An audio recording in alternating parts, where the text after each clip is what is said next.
एक सामान्य व्यक्ति कहे आप चलो आगे बढ़ जाओ, आप कह रहे हो कि कुत्ता भौंकता रहता है, लेकिन आपके शंकराचार्य कह रहे हैं।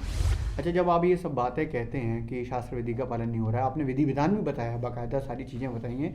कहीं ये नहीं लगता है कि अब इससे जो सरकार है, मतलब कि सरकार से एक तरीके से सीधी अदावत आपने ले ली है? क्योंकि पहले भी आप कहते रहे हैं, इसमें कोई नई बात नहीं है, निसंदेह ही कहते रहे हैं, लेकिन अब ये बात बहुत ही फ्लोट हो रही है, बहुत ज़्यादा जो है सब जगह जो जा रही है, और वो पूछ रहे हैं कि शंकराचार्य जी का अगर इतना विरोध है तो फिर क्या कोई मान मनौवल नहीं हो रही है किसी तरीके से? आपसे कहा गया दोबारा कि अरे मतलब आप इसको थोड़ा सा रोक लीजिए। नहीं, कई लोग ये कह रहे हैं, सोशल मीडिया पर भी ये लिख रहे हैं कि विवाह शादी में जैसे फूफा नाराज़ हो जाता है वैसे ये फूफा बन गए हैं।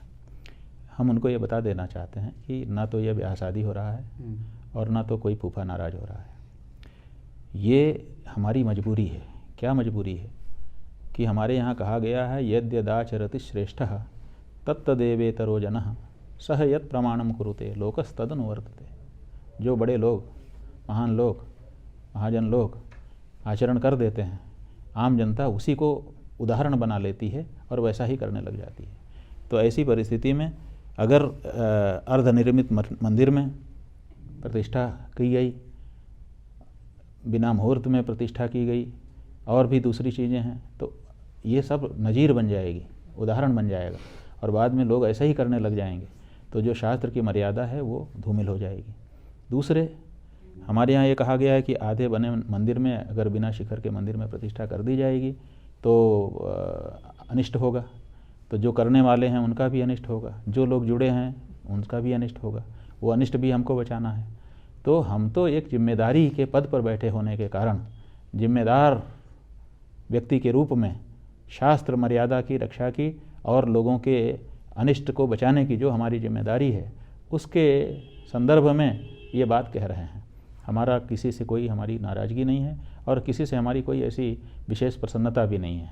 हमारे लिए सब बराबर हैं और सबके कल्याण की भावना हम लोग रखते हैं। जहाँ पर भी हम बोलते हैं सबसे पहले विश्व का कल्याण हो, सबका कल्याण हो, सर्वे भवन्तु सुखिनः, ये नारा हम लगाते हैं। तो हमारे लिए सबका योगक्षेम, सबका कल्याण, सबका वेलफेयर बहुत महत्वपूर्ण रखता है, और वो अनिष्ट में न पड़ जाएं किसी कारण से, इसको हमको बचाना पड़ता है। तो हम अपने दायित्व बोध के कारण ये बोल रहे हैं। और कोई आप कहते हैं कि आपने विरोध ले लिया है, हमने कोई विरोध नहीं लिया है। हम जानते हैं कि जो बड़े पदों पर बैठे हुए लोग हैं वो बात के मर्म को समझते हैं। अगर उनको लगेगा कि ये हमारा विरोध कर रहा है, हमको हानि पहुंचाने की कोशिश कर रहा है, तब तो वो हमारे विरोध में हो जाएंगे। लेकिन जब वो जानेंगे कि नहीं, असल में इनका उद्देश्य हानि पहुंचाना नहीं है, इनका उद्देश्य हमारी रक्षा करना है, तो बिल्कुल नाराज़ नहीं होंगे, बल्कि हम हृदय से हमको आदर करेंगे।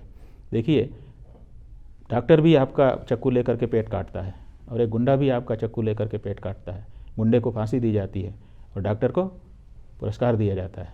पेट दोनों काटते हैं, लेकिन दोनों का उद्देश्य अलग होता है। ऐसे ही हम प्रश्न उठा रहे हैं, लेकिन हमारे प्रश्न उठाने के पीछे का हमारा जो उद्देश्य है वो पवित्र है, वो उसमें सबका हित निहित है।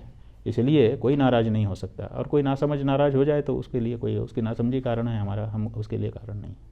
एक चीज़ आपने बहुत अच्छी कही कि आप अपने हिसाब से निर्देश के हिसाब से बता रहे हैं कि अनिष्ट होगा।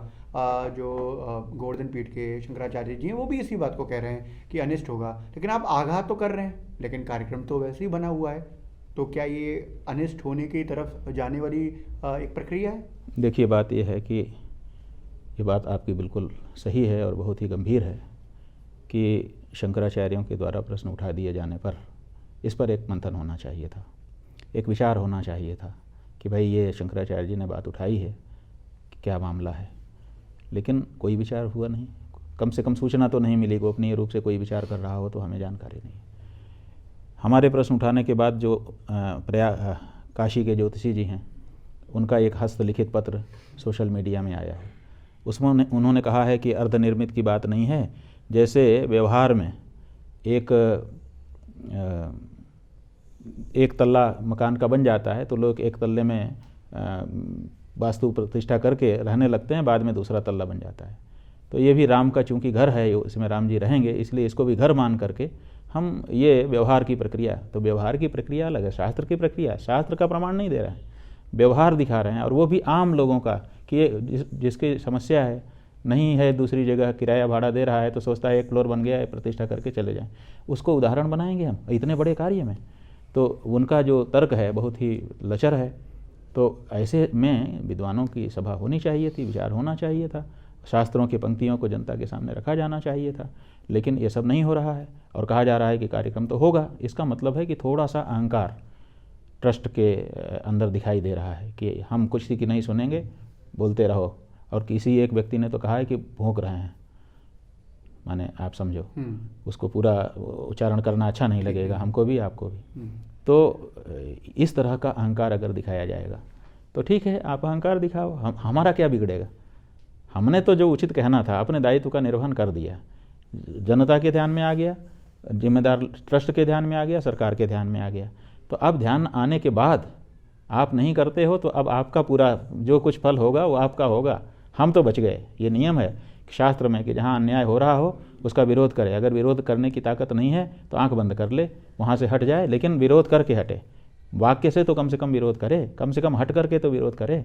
तो किसी न किसी रूप में हमने विरोध करके अशास्त्रीय कार्य जो हो रहा है उसके बारे में आवाज़ उठा करके अपना दोष बचा लिया। लेकिन जो लोग इसको दोष नहीं मान करके आगे बढ़ते चले जा रहे हैं और विचार भी नहीं करने की इच्छा नहीं जाहिर करते हैं, कोई एक सामान्य व्यक्ति कहे आप चलो आगे बढ़ जाओ, आप कह रहे हो कि कुत्ता भौंकता रहता है, लेकिन आपके शंकराचार्य कह रहे हैं कोई भी व्यक्ति जब पद पर पहुंच जाता है, देखिए राष्ट्रपति पद पर बहुत राधा कृष्णन भी बैठे हैं और किसी का नाम हम नहीं लेंगे कि नहीं तो आप कहेंगे कि आप उनको बड़ा बता रहे हैं, उनको छोटा बता रहे हैं, लेकिन राधा कृष्णन जैसा व्यक्ति तो दूसरे का नहीं रहा है, वो भी बैठा है, लेकिन राष्ट्रपति के रूप में तो सब राष्ट्रपति है ना।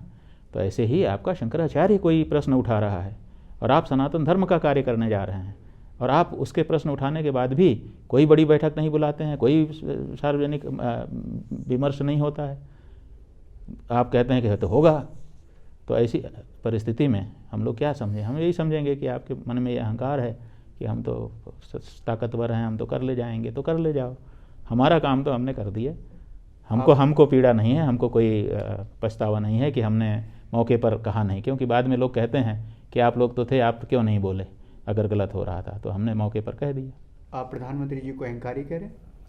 नहीं, हम किसी को नहीं कह रहे हैं, हम तो ट्रस्ट की बात कर रहे हैं। इसमें प्रधानमंत्री जी मुख्य हैं क्या? ये आपसे हमको पता चल रहा है। हम तो मान रहे हैं कि ये ट्रस्ट का कार्यक्रम है। अभी जब आपने विपक्ष के बारे में पूछा था तब भी हमने कहा था कि ट्रस्ट का कार्यक्रम है, तो हम तो ट्रस्ट की बात कर रहे हैं। अगर इसमें प्रधानमंत्री हैं तो भाई जो अगर वो हैं तो फिर उनकी बात हो जाएगी। हम नहीं मानते, हम तो ट्रस्ट का कार्यक्रम मान करके ट्रस्ट के बारे में ये बात बोल रहे हैं।